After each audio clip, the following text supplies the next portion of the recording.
Learning একাডেমিতে সবাইকে স্বাগত। আজকে দেখো ক্লাস 6 এর লেসন 8 এর good bye to the moon এই যে স্টোরিটা রয়েছে এর আমরা পার্ট 3টা আজকে আলোচনা করব। তাহলে দেখো,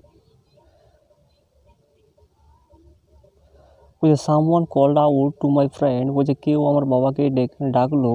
বলছে governor, the press and TV are waiting for you, অর্থাৎ গভর্নর, টিভি এবং প্রেসগুলো তোমার জন্য অপেক্ষা করছে। বলছে oh sure, I will come right away, বলছে ওকে নিশ্চিতভাবে আমি অবশ্যই আমি আসবো।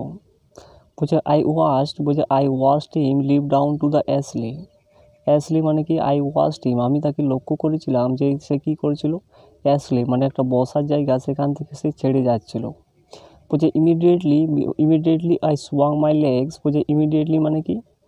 ইমিডিয়েটলি মানে ইতিমধ্যে আমার পাগুলো আমি আন্দোলিত করেছিলাম বা নাড়াচ্ছিলাম ডাউন টু দ্য ফ্লোর, বলছে মেঝের দিকে, অর্থাৎ মেঝের দিকে আমার পাগুলো আমি আন্দোলিত করছিলাম।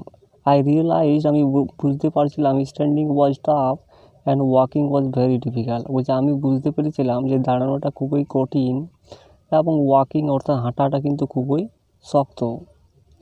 অর্থাৎ টাফ মানে এখানে শক্ত আর ডিফিকাল্ট মানে কঠিন। এরপর দেখো, বলছে আই প্র্যাকটিসড, বলছে আমি বারবার অভ্যেস করেছিলাম one foot and then the other, অর্থাৎ একটা পা এবং তারপরে অন্যটা আপ অ্যান্ড ডাউন দ্য অ্যাসলির উপরে আমি কী করেছিলাম, একটা পাখি প্রথমে উপরে উঠাচ্ছিলাম এবং নিচে নামাচ্ছিলাম। Holding on the seat bags for support, এবং কী করেছিলাম আমি সিট ব্যাগটাকে কী করেছিলাম, ধরেছিলাম সাপোর্টের জন্য, সাহায্যের জন্য।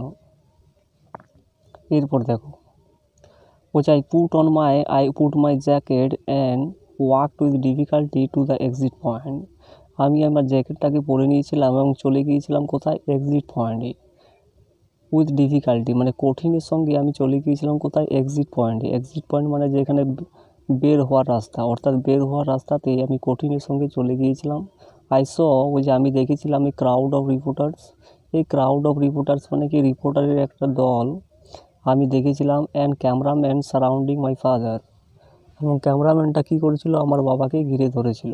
এরপর দেখো, it was really a new world, এটা সত্যিকারই একটা নতুন পৃথিবী। There was a storm of voices, সেখানে কিন্তু একটা আওয়াজের একটা ঝড় উঠেছিল, অর্থাৎ সেখানে একটা আওয়াজের একটা ঝড় ছিল। বলছে how loudly the people of the earth talk, বলছে পৃথিবীর লোকেরা কত জোরে কথা বলে। বলছে governor, would you say the difference between earth and moon people can never be solve. বলছে গভর্নর, তুমি কি বলতে পারবে, বলছে পৃথিবী এবং চাঁদের মধ্যে কী পার্থক্য রয়েছে যেটা লোকেরা কোনোদিন কিন্তু সমাধান করতে পারেনি। ক্যান নেভার বি সলভ মানে এখানে সমাধান করা। এরপর দেখো, বলছে I am convinced with a clear understanding of our problems. বলছে আমি নিশ্চিত ছিলাম that with a clear understanding of our problems, বলছে আমাদের যে সমস্যাগুলো আছে তার একটা ক্লিয়ার আন্ডারস্ট্যান্ডিং মানে পরিষ্কার একটা বোঝাবুঝির মধ্য দিয়ে the difference can be settle in a friendly manner. ওই ডিফারেন্সটাকে ক্যান বি স্যাটেল মানে কি? ওই পার্থক্যটাকে সমাধান করা যাবে কেমনভাবে? ইন এ ফ্রেন্ডলি ম্যানার মানে বন্ধুত্বের আচরণ দিয়ে ওই পার্থক্যটাকে কিন্তু সমাধান করা যাবে। এরপর দেখো, বলছে governor, how long do you think you will stay on earth. Governor বলছে তুমি কি ভাবো যে পৃথিবীতে তুমি কতদিন স্টে করবে, কতদিন তুমি থাকবে? স্টে মানে এখানে থাকা। বলছে আই গেস আমি মনে করি that it may be take as long as 6 months to a year to settle our difference. বলছে আই গেস মানে আমি অনুমান করি যেটা যেটা আমার হয়তো 6 মাস লাগবে এই পার্থক্যটাকে সমাধান করতে, সেটেল করতে। এরপর দেখো, বলছে আওয়ার লাস্ট কোয়েশ্চেন গভর্নর, বলছে আমার শেষ কোয়েশ্চেন গভর্নর। বলছে now you are back on earth again, বলছে তুমি এখন আবার ফিরে যাবে পৃথিবীতে। বলছে will you tell our listeners which is really home to you.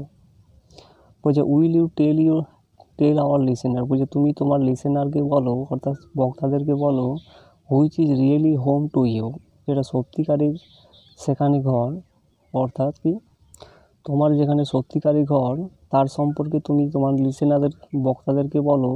বলছে আর্থ ওর মুন, যে তোমার হোম কোনটা, আর্থ ওর মুন, এই সম্পর্কে তুমি তোমার বক্তাদেরকে বলো। এরপর দেখো, বলছে that is a difficult question to answer, এটা একটা শক্ত কোয়েশ্চেন ছিল বা এটা একটা কঠিন কোয়েশ্চেন ছিল উত্তর দেওয়ার জন্য। বলছে অ্যাড মাই কালচারাল